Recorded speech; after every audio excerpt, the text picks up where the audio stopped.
नौकरी करते हैं, अच्छी सैलरी भी है, लेकिन कहीं ना कहीं अपने पर्सनल फाइनेंशियल डिसीजन में आपको अपना बॉस बनना चाहिए और हमेशा बने रहना चाहिए।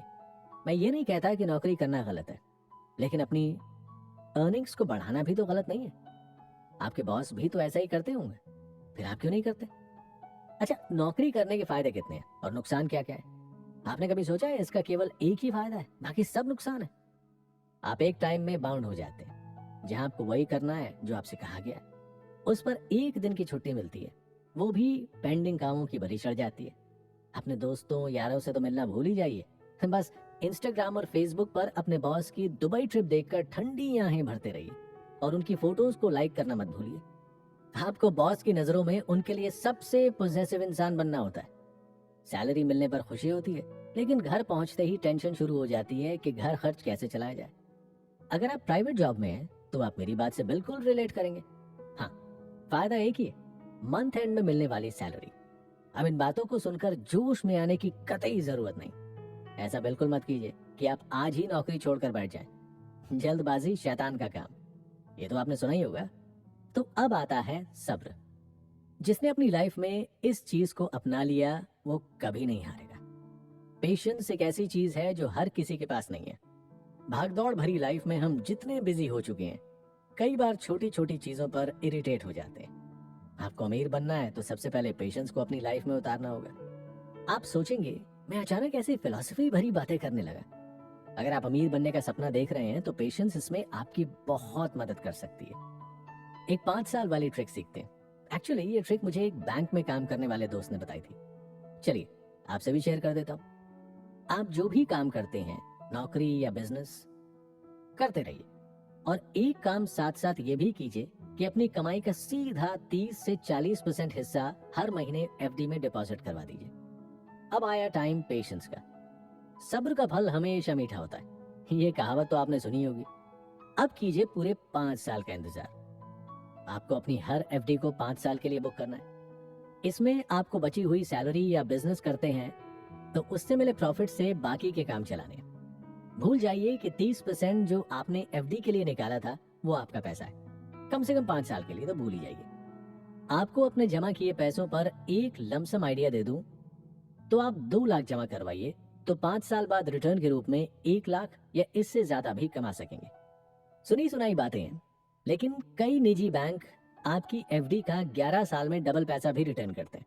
इसके अलावा हर महीने कम से कम 1,000 रुपए की एसआईपी खरीदिए, वो भी लगातार 5 साल के लिए। आप म्यूचुअल फंड में 1,000 रुपए मंथली एसआईपी शुरू कर सकते हैं, जिसमें एक एवरेज के रूप में 12% तक सालाना रिटर्न रहता है। तो 5 साल बाद आपको 82,000 रुपए मिल सकते हैं। इसमें आपका इन्वेस्टमेंट 60,000 और 22,000 रुपए का वेल्थ गेन होगा। दोस्तों, ये कुछ पेशेंस से जुड़े और मनी मैनेजमेंट को लेकर काम आने वाली ट्रिक्स थी। लेकिन आप रोजाना के खर्चों पर भी तो कंट्रोल करेंगे या नहीं? ये भी एक हिडन एलिमेंट है जो रोजाना आपकी जेब ढीली कर रहा है। चाहे आप सेविंग्स करें, इन्वेस्टमेंट करें, लेकिन अपने रोजाना के खर्चों पर लगाम लगाना बहुत जरूरी है।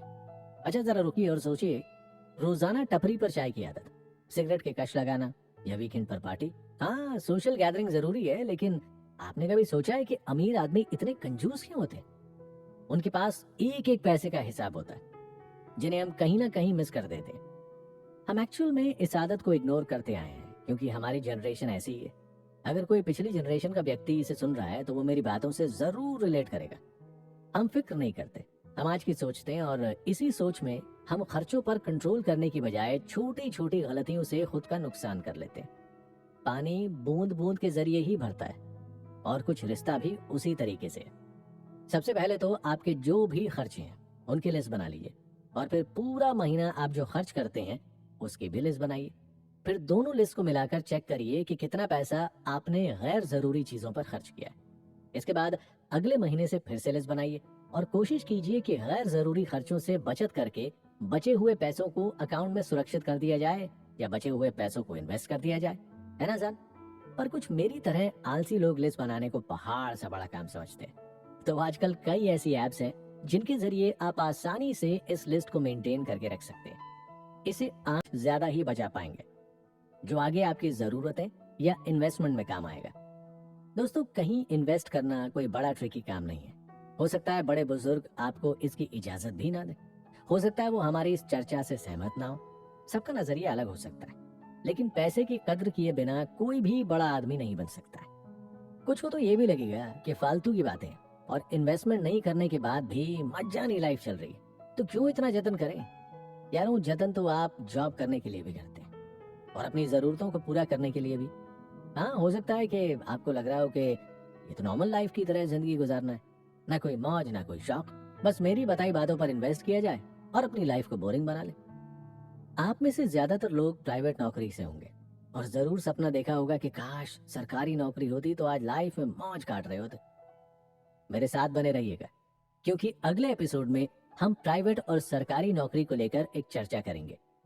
मैं आपको बताऊंगा कि कैसे प्राइवेट सेक्टर में भी आप खुद को सिक्योर रख सकते हैं